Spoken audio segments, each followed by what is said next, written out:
Chapter 1. The Newcomer. Chapter 1. The Newcomer. The sun hung low over the hills, spilling gold across the rooftops of Cedar Hollow. It was the kind of evening that made the whole town feel like a postcard, perfect and untouched.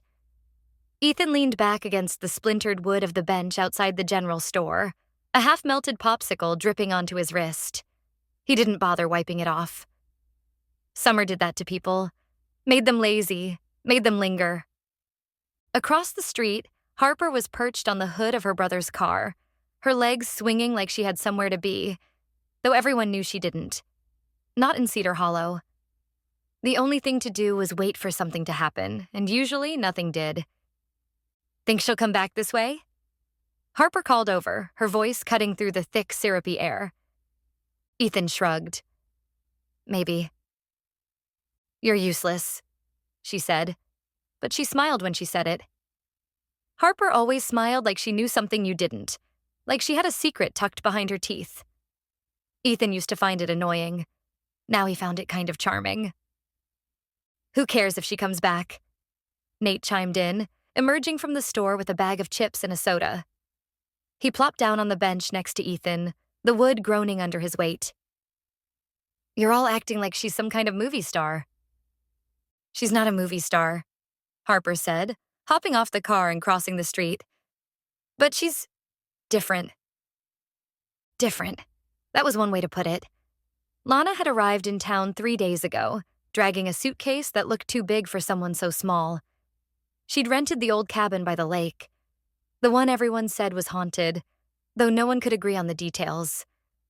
Some said it was a murder. Others said it was a fire. Either way, the place had been empty for years until Lana showed up. She's not different, Nate said through a mouthful of chips. She's just new. Big deal. Ethan stayed quiet. He wasn't sure what Lana was, but he knew she wasn't like anyone else in Cedar Hollow.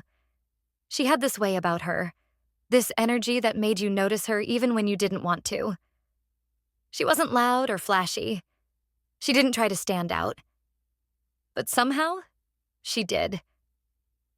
She's coming, Harper said suddenly, her voice low and urgent. Ethan followed her gaze. There she was, walking down Main Street like she owned it, her hair catching the last of the sunlight. She wore a white sundress that swayed around her knees, and her sandals slapped softly against the pavement. She didn't look at them, but Ethan could tell she knew they were watching. She always knew. Hey, Lana, Harper called, waving her over. Ethan tensed. He wasn't sure why. He wasn't nervous. He didn't get nervous. Not about girls, anyway. But there was something about Lana that made his chest feel tight, like he'd forgotten how to breathe properly. Lana stopped, her head tilting slightly as she considered them. Then she smiled. A small, almost secretive smile, and crossed the street.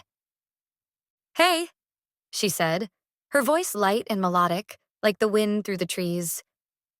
Hey yourself, Harper said, grinning. What are you up to? Just walking, Lana said, her eyes flicking over each of them before landing on Ethan. She held his gaze for a moment longer than necessary, and he felt the back of his neck grow warm. Want a popsicle? Nate offered, holding up the bag he'd just bought. Lana shook her head. No thanks, but I'll take one of those chips if you're sharing. Nate laughed and handed her the bag. Help yourself. She took a chip, crunching it delicately. So, what do you guys do around here for fun? Harper snorted. Fun? In Cedar Hollow? Good luck with that. There's the lake, Ethan said, surprising himself. He hadn't planned on speaking, but the words slipped out anyway. We go swimming sometimes. Or there's the trail up to Widow's Peak. Good view up there. Lana's eyes flicked to him again, and this time she smiled. Widow's Peak, huh? Sounds ominous. It's not, Harper said quickly. It's just a name. The view's nice, though. We could show you if you want. Maybe, Lana said, her tone teasing. If I feel like it. Ethan couldn't tell if she was joking or serious. Maybe both. With Lana, it was hard to tell. The next day, they met her at the trailhead. She was already there when they arrived, leaning against a tree with a water bottle in one hand. She wore cut-off shorts and a tank top, her hair pulled into a messy bun. She looked effortless, like she belonged there, even though everyone knew she didn't. "You guys ready?" she asked, pushing off the tree. "Ready as we'll ever be," Harper said, adjusting her backpack. The trail was steep and winding, cutting through dense woods that smelled like pine and damp earth. They walked in single file, Lana in the lead. She moved with an ease that surprised Ethan. Most people struggled on this trail, tripping over roots or gasping for breath. But Lana didn't. She didn't even break a sweat. "You hike a lot?" Ethan asked, falling into step beside her. "Sometimes," she said. "I used to anyway." "Where?" She glanced at him, her expression unreadable. "Here and there." He wanted to ask more, but something in her tone told him not to, so he didn't. When they reached the top, the view was as breathtaking as always. The whole town spread out below them, tiny and perfect, like a model someone had built by hand. The lake shimmered in the distance, and the hills rolled on forever, their edges softened by the haze of summer. "Wow," Lana said softly. "It's beautiful." "Told you," Harper said, grinning. "Best spot in town." They sat in the grass, passing around a water bottle and a bag of pretzels. The sun was hot on Ethan's shoulders, and the breeze carried the faint scent of wildflowers. It should have felt ordinary, but it didn't. Lana stretched out on her back, her arms folded behind her head. "You guys ever think about leaving?" "Leaving?" Harper repeated, frowning. "Yeah, like, just packing up and going somewhere new. Somewhere bigger." "Not really," Nate said. "I mean, where would I go?" "Anywhere," Lana said. "Everywhere." Harper laughed, but it sounded forced. "Cedar Hollow's not so bad." Lana didn't say anything.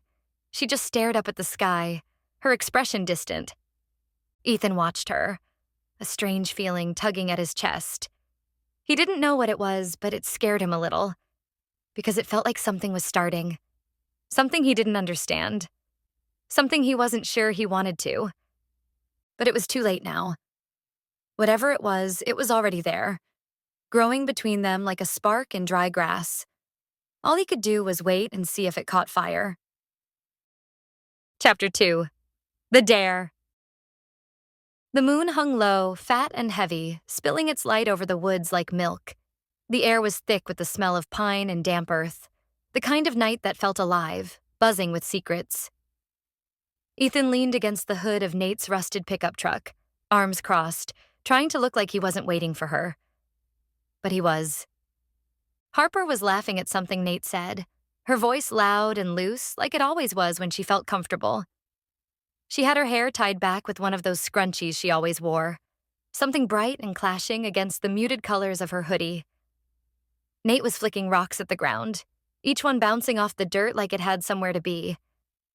And then Lana appeared. She didn't walk so much as glide, her black boots barely making a sound on the gravel. She wore a long, flowing skirt that caught the night breeze and a tank top that left her shoulders bare, her skin pale under the moonlight. Ethan felt that pull again, the one he couldn't explain. It was like gravity, or maybe something more dangerous. "You guys ready?"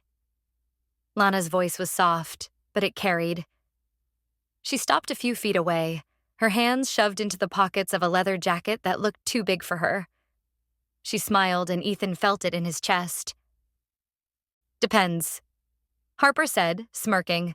"What kind of trouble are we getting into tonight?" "Nothing you can't handle," Lana shot back, her eyes glinting with something sharp. She turned, already heading toward the trail that led to the lake. "Come on." The path was narrow and uneven, roots jutting out like bones beneath the dirt. Nate led the way, holding his phone flashlight low to the ground.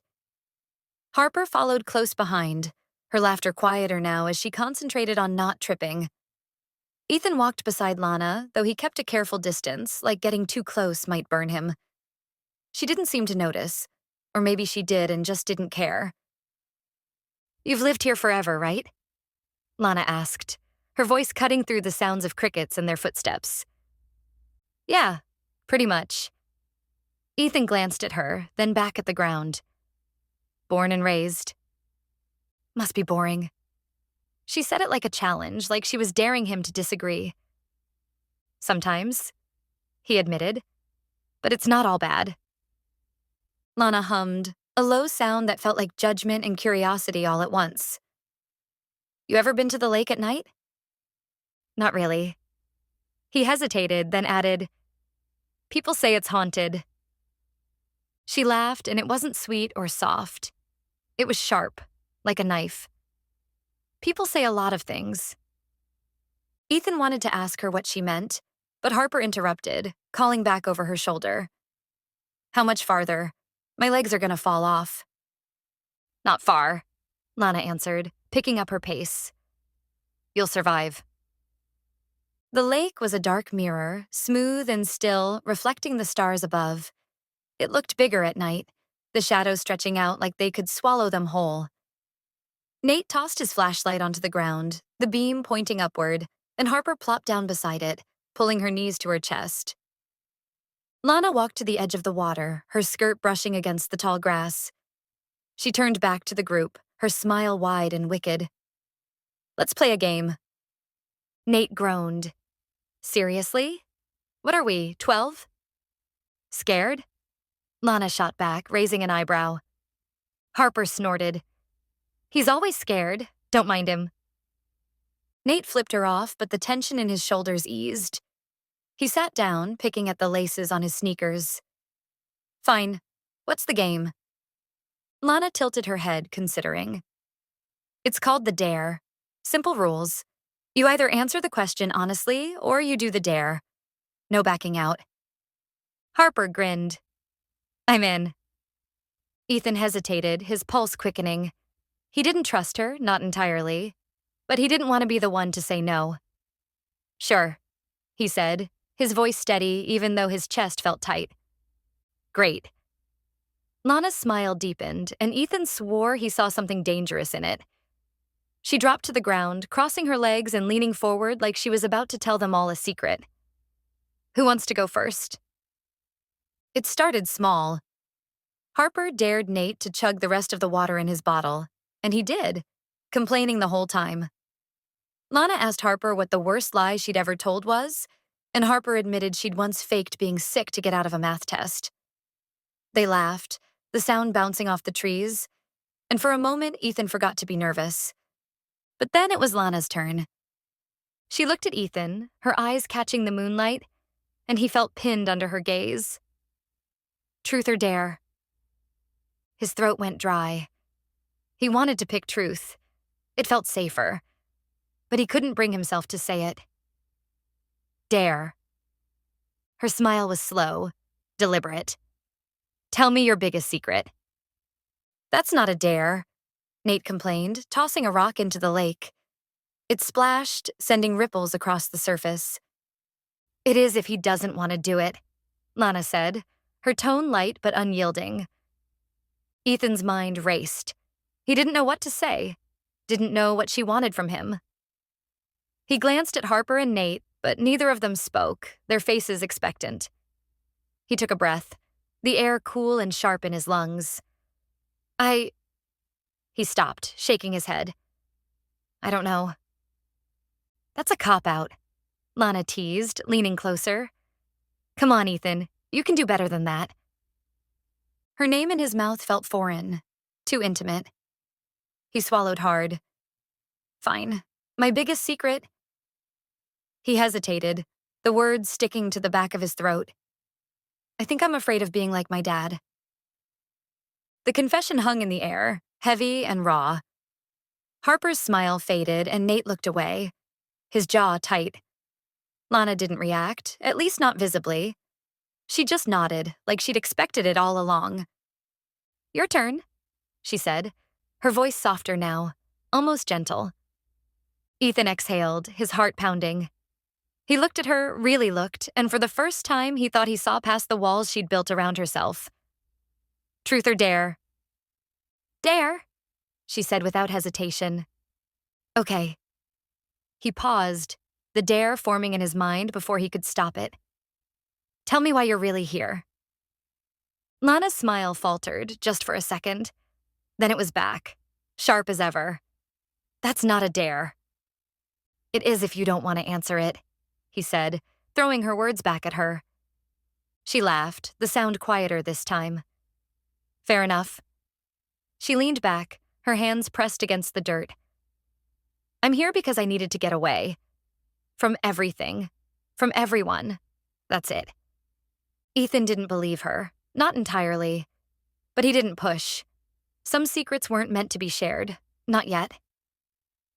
The game continued, their laughter growing louder, their voices carrying across the water. But Ethan couldn't shake the feeling that something had shifted, like the night itself was holding its breath. Every time Lana looked at him, his pulse quickened, and he wondered if she felt it too. The pull, the tension, the thing neither of them could name. By the time they made their way back to the truck, the moon was higher, the stars brighter. Harper and Nate were arguing about something pointless, their voices overlapping. Lana walked ahead, her steps light, her hair catching the breeze. Ethan followed, his chest tight, his thoughts a mess.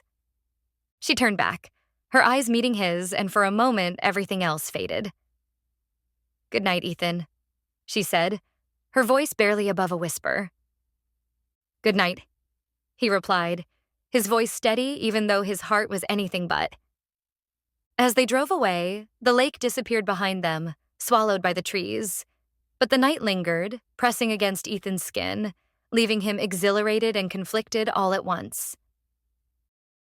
Chapter 3. The Kiss. The fire crackled low, its embers glowing like the last stubborn remnants of daylight. The others had wandered off, their laughter trailing into the woods. Harper's voice rose in some exaggerated story, Nate's chuckle following close behind. Ethan could still hear them, faintly, but the woods were wide and the night had a way of swallowing sound. Lana sat across from him, her face lit in flickering orange. She was poking at the fire with a stick, her movements slow and deliberate. The air between them was heavy, thick with something neither of them wanted to name. You're quiet, she said, not looking up. Ethan shrugged. Just thinking. About? He hesitated. The way her eyes caught the firelight? The curve of her smile earlier when she dared Nate to jump into the freezing lake? The way his stomach had twisted when she'd grabbed his hand to pull him up the hill? All of it and none of it. And he wasn't sure how to say any of it without sounding like an idiot. Stuff, he said finally. Lana smirked, her stick snapping in half as she pressed it too hard against a log. Stuff's pretty heavy. Yeah. He laughed, but it came out shaky. He shoved his hands into his jacket pockets, fingers brushing against the smooth edge of a rock he'd picked up earlier. A habit, holding on to small things, something solid to ground him. The silence stretched, but it wasn't empty. The fire popped, and the woods hummed with crickets and the occasional rustle of leaves. Somewhere distant, water lapped against the shore of the lake. The air smelled of pine and smoke, sharp and earthy. Lana leaned back, her weight resting on her hands. Her hair fell over her shoulder, a curtain of dark against the pale of her skin. She tilted her head, studying him like she was trying to solve a puzzle. You're weird tonight, she said. Am I? Yeah, usually you're, I don't know, louder. Ethan laughed again, softer this time. Maybe I'm just tired. You don't seem tired. She shifted, leaning forward now, her elbows on her knees. The space between them felt smaller, though neither of them had moved that much. You seem distracted. He swallowed hard, his throat suddenly dry. Maybe. Lana's smile was slow, knowing. By me? He froze. The question hung there, daring him to answer. She didn't look away, her gaze steady, unflinching. She was always like this. Bold, direct, the kind of person who said what she thought and didn't care what anyone else made of it. It was one of the things that scared him about her. One of the things he liked. Maybe, he said, barely above a whisper. Her smile widened, but it softened too, like she'd been waiting for that answer. She stood, brushing dirt from her jeans, and walked around the fire toward him. His heart pounded, loud enough that he was sure she could hear it. "Come on," she said, holding out a hand. "Where?" "Just come on." He hesitated, but only for a second. Her hand was warm when he took it, her grip firm but gentle. She pulled him to his feet and led him away from the fire, away from the others.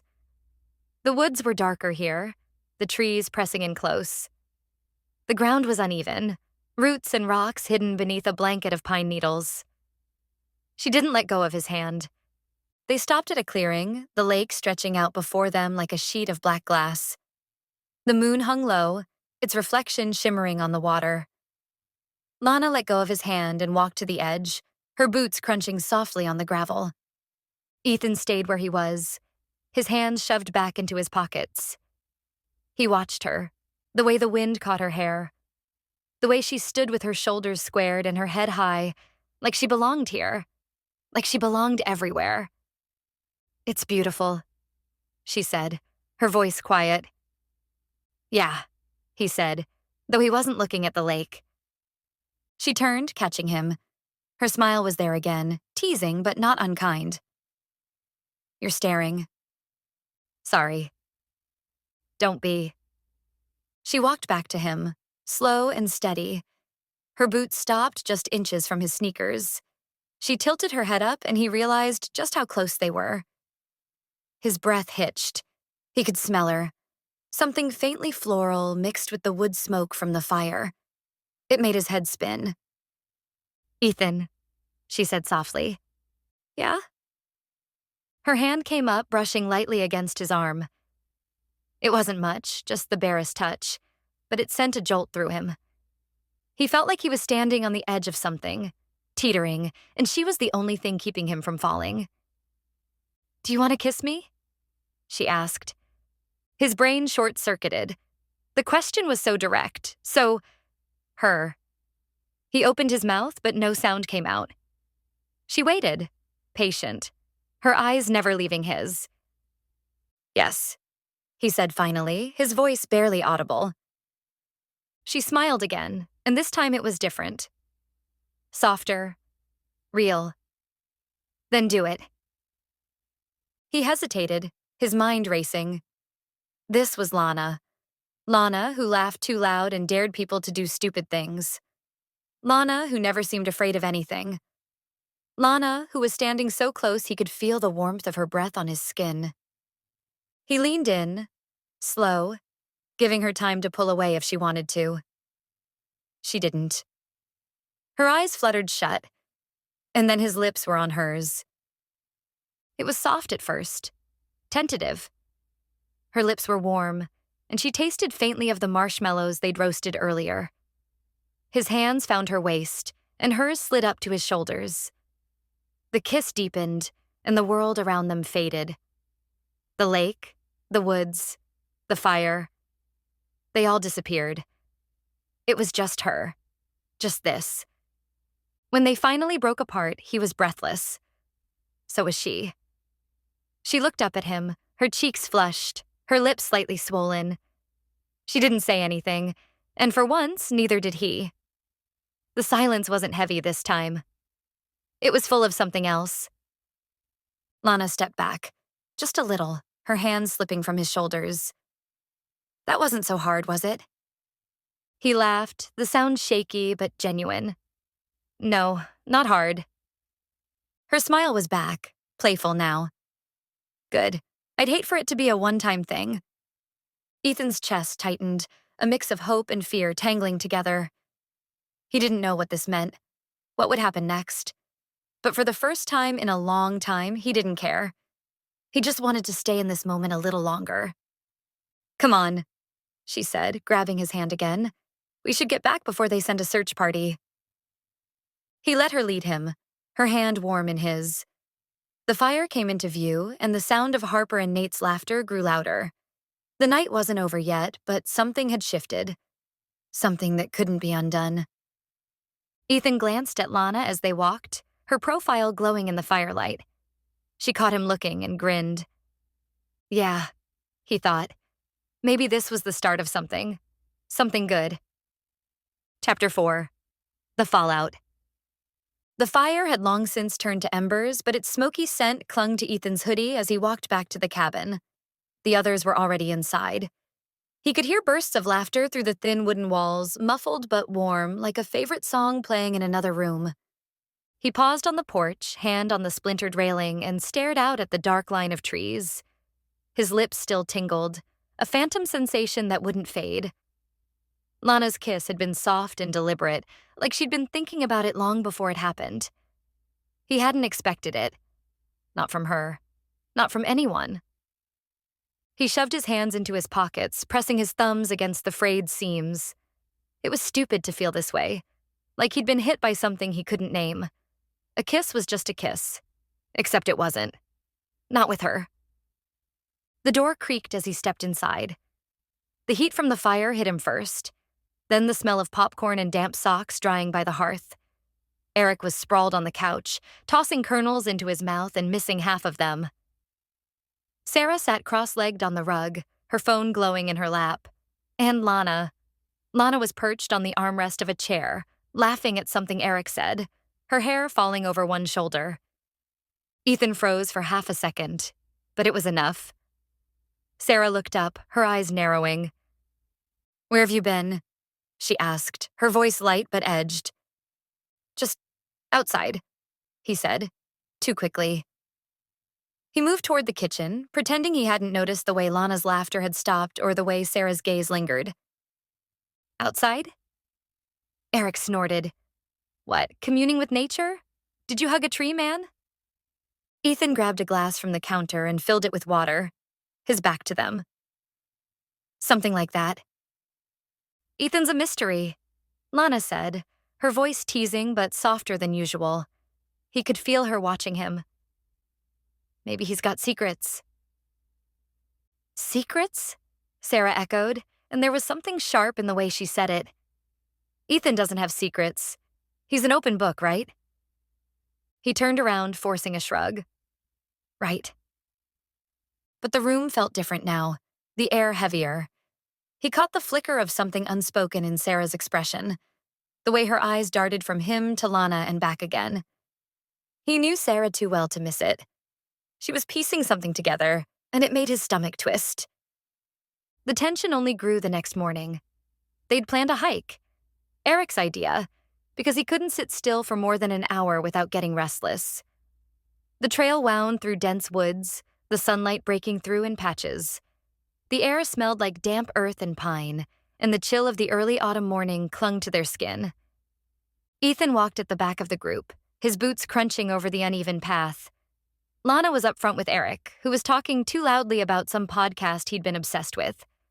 Sarah was somewhere in the middle, her pace slower than usual. "You're quiet today," she said, falling back to walk beside him. "Just tired," he lied. "Right." Her tone was light, but her eyes weren't. She glanced up ahead where Lana was laughing at something Eric had said. "You and Lana were gone for a while last night." He hesitated, the words catching in his throat. "Not really." Sarah stopped walking, forcing him to stop too. The others were already a few steps ahead, their voices fading into the rustle of leaves.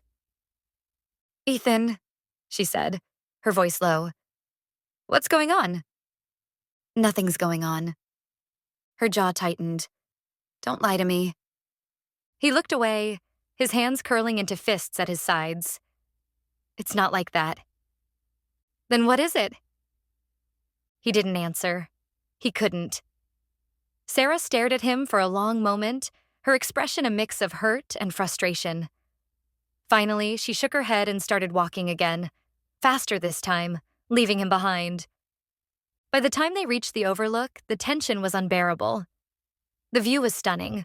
Rolling hills painted in shades of gold and red, the horizon stretching endlessly. But no one seemed to notice. They stood in awkward silence, the wind tugging at their jackets. Eric, oblivious as always, pulled out his phone. "Group selfie," he announced, holding it up. "No thanks," Sarah said, her voice flat. "What's your problem?" Eric asked, lowering the phone. "Nothing." She crossed her arms, staring out at the view. "Doesn't sound like nothing. It's just—" She broke off, glancing at Ethan. "Forget it." Eric looked between them, frowning. "Okay, what the hell is going on?" "Ask Ethan," Sarah snapped. All eyes turned to him. His chest felt tight, like he couldn't get enough air. "It's nothing," he said, but his voice cracked on the word. "Bullshit," Sarah said. "You're acting weird, and Lana's been acting weird, and—" She stopped, her gaze flicking to Lana. "Oh my God." Lana's face flushed, but she didn't look away. "Sarah, you kissed him, didn't you?" Sarah's voice was sharp, cutting through the air like a blade. Eric let out a low whistle. "Whoa." "It's not a big deal," Lana said, her tone calm but firm. "Not a big deal?" Sarah's voice rose. "Are you serious? You knew—" She stopped herself, her hands balling into fists. "You knew how I felt." The words hung there, heavy and raw. Ethan's stomach dropped. He looked at Sarah, then at Lana, who was staring at the ground. "Sarah, I didn't—" he started, but she cut him off. "Don't," she said, her voice trembling. "Just don't." She turned and walked away, heading back down the trail. The sound of her footsteps faded, leaving the rest of them in silence. They didn't talk on the way back to the cabin. The air between them was thick with things unsaid, and every step felt heavier than the last. Ethan kept his head down, his thoughts a tangled mess. That night, the cabin was quiet. Sarah stayed in her room, the door closed and the light off. Eric tried to lighten the mood, cracking jokes and playing music on his phone, but it didn't work. Eventually, he gave up and went to bed, leaving Ethan and Lana alone in the living room. She was sitting on the couch, her legs tucked under her, staring into the dying fire. He hesitated in the doorway, unsure if he should say anything. But then she looked up, her eyes meeting his, and he knew he couldn't leave it like this. He sat down beside her, the space between them small but significant. For a long time, neither of them spoke. "I didn't mean for this to happen," she said finally, her voice barely above a whisper. "I know. I didn't want to hurt her. I know." She turned to look at him, her eyes shining with unshed tears. "But I don't regret it. Do you?" His chest tightened, and for a moment he couldn't speak. "No," he said finally. "I don't." The words felt like a confession, heavy and real. She reached for his hand, her fingers warm against his. They sat there in the quiet, the firelight casting shadows on the walls. It wasn't perfect, it wasn't simple, but for the first time it felt like the truth. And maybe, he thought, that was enough. For now. The summer ends. The lake was quieter than usual. The water stretched out like glass, catching the last golden hues of the sun as it sank behind the tree line. It had been their spot all summer. This clearing, this view. Ethan stood there now, hands shoved deep into his pockets, scuffing the toe of his sneaker into the dirt. He wasn't sure how long he'd been standing there, staring at the water, listening to the cicadas hum in the thick August air. "Figured I'd find you here?" Lana's voice came from behind him, soft but sure. She always had that way about her, like she knew exactly where she belonged in a moment.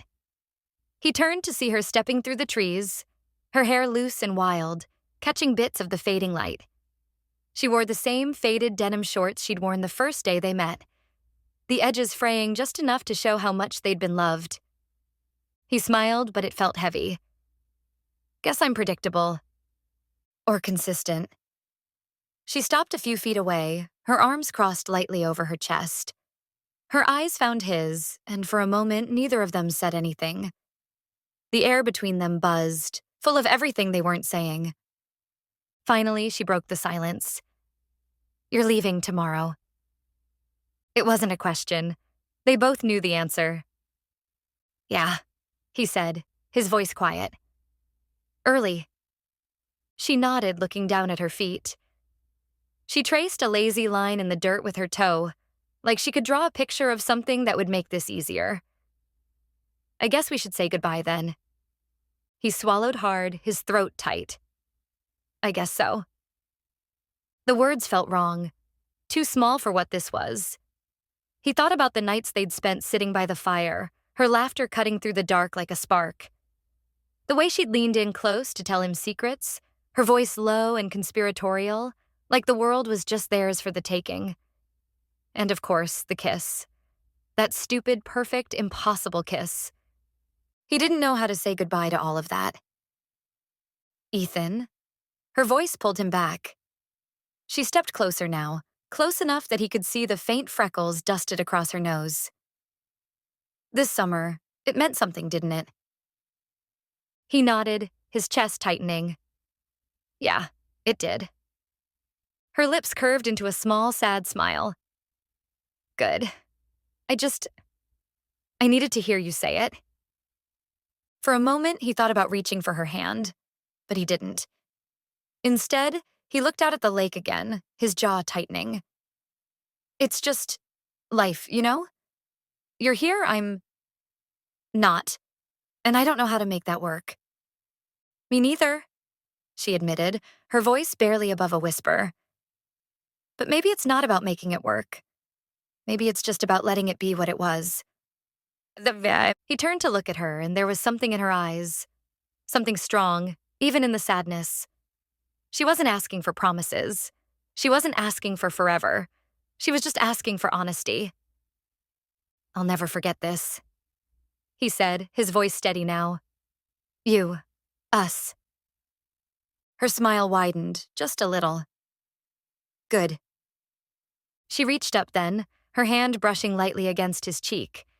It was such a small gesture, but it felt like everything. And then, before he could say anything else, she leaned in and kissed him. It wasn't like the kiss in the cabin, wild and impulsive and full of questions. This one was soft, deliberate. An answer. When she pulled back, she didn't say anything. She just looked at him for a long moment, her hand lingering on his arm. Then she turned and walked away, back through the trees, her footsteps fading into the dusk. He stood there for a while after she left, the air cooler now as the sun finally dipped below the horizon. Somewhere in the distance, he could hear the others laughing. Sarah's high, bright giggle, Jake's booming laugh. The sound tugged at him, pulling him back to where they all were, where this summer had started. The fire was already crackling by the time he got back to the cabin. Jake was poking at it with a stick, sending up lazy sparks into the night. Sarah was curled up on one of the Adirondack chairs, her knees pulled to her chest, a blanket draped over her shoulders. Even Luke, who usually hovered on the edge of things, was there, leaning against a tree with a beer in his hand. "Thought you'd bailed on us," Jake said, grinning as Ethan sat down on the log beside him. "Just needed some air," Ethan said. "Yeah, well, don't get too sentimental on us now. You're not that far away, you know. It's like, what, a couple of hours' drive?" Ethan smiled faintly. "Something like that." Sarah was watching him, her eyes sharp in the firelight. She didn't say anything, but he could feel her studying him, like she was trying to piece something together. He looked away, focusing on the flames. "So," Jake said, leaning back and stretching his arms over his head. "What's the final verdict? Best summer ever?" "Top 5, at least," Luke said dryly, and everyone laughed. Ethan felt the warmth of the moment, the easy camaraderie that had grown between them over the past few months. It hadn't always been smooth. There'd been arguments, awkward silences, moments when it felt like they were all just too different to really click. But somehow it had worked. Somehow they'd become something like a family. I'm gonna miss this, Sarah said suddenly, her voice soft. She was looking at the fire, not at any of them. All of it. Even the stupid stuff. Especially the stupid stuff. Like Jake's cooking? Luke said, and she laughed, throwing a marshmallow at him. Exactly. Ethan watched them, feeling the ache in his chest again. It was a good ache, though. The kind that reminded him he was alive, that this had mattered. Hey, Jake said, holding up his beer. To the summer. To the summer, they all echoed, raising their drinks. Ethan didn't say much after that. He just listened, letting their voices wash over him, soaking in the moment. He knew it wouldn't last. Tomorrow, they'd all go their separate ways. Back to school, back to jobs, back to lives that didn't overlap. But tonight, they were here. Together. Later, when the fire had burned down to embers and the others had gone inside, Ethan stayed behind. He sat on the log, staring at the glowing coals, feeling the weight of the summer settle over him. It wasn't a bad weight. It was the kind of weight that came with knowing something had changed you. He thought about Lana, about her laugh and her kiss and the way she'd looked at him like she could see straight through him. He thought about Sarah and Jake and Luke and all the stupid, wonderful things they'd done together. He thought about himself and how he felt different now.